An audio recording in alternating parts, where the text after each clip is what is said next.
Iran అమెరికాని అబాస్పాలు చేయడానికి ఈ చర్చల్ని బాగా వాడుకుంది.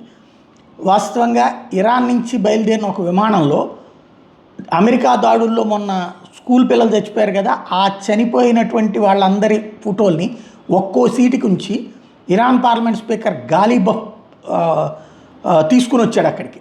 ఆ సీట్లలో రక్తంతో తడిసిపోయి వాళ్ళ బ్యాగులు, బూట్లు, కొన్ని పూలు కూడా పెట్టి మినాబ్ 168 అని పేరు పెట్టి పాకిస్తాన్కి తీసుకొచ్చాడు తనతో పాటు. ఫిబ్రవరి 28న ఇస్లామిక్ రెవల్యూషనరీ గార్డ్ కోర్ స్థావరాల మీద దాడులు చేస్తున్న సందర్భంలో మినాబ్లోని స్కూల్ మీద అమెరికాకు చెందిన తోమహాక్ క్షిపణి తాకడం, ఆ ఘటనలో 160 మందికి పైగా చిన్నారులు, 14 మంది టీచర్లు ప్రాణాలు కోల్పోయినటువంటి వాటిని ఆ ఫోటోల్ని షేర్ చేస్తూ విమానంలో నా సహచరులు మినాబ్ 168 అంటూ ఎక్స్లో పోస్ట్ పెట్టుకొచ్చారు. తద్వారా అమెరికా పరువు తీయడానికి ఈ అంశాన్ని వాడుకునే ప్రయత్నం చేశారు.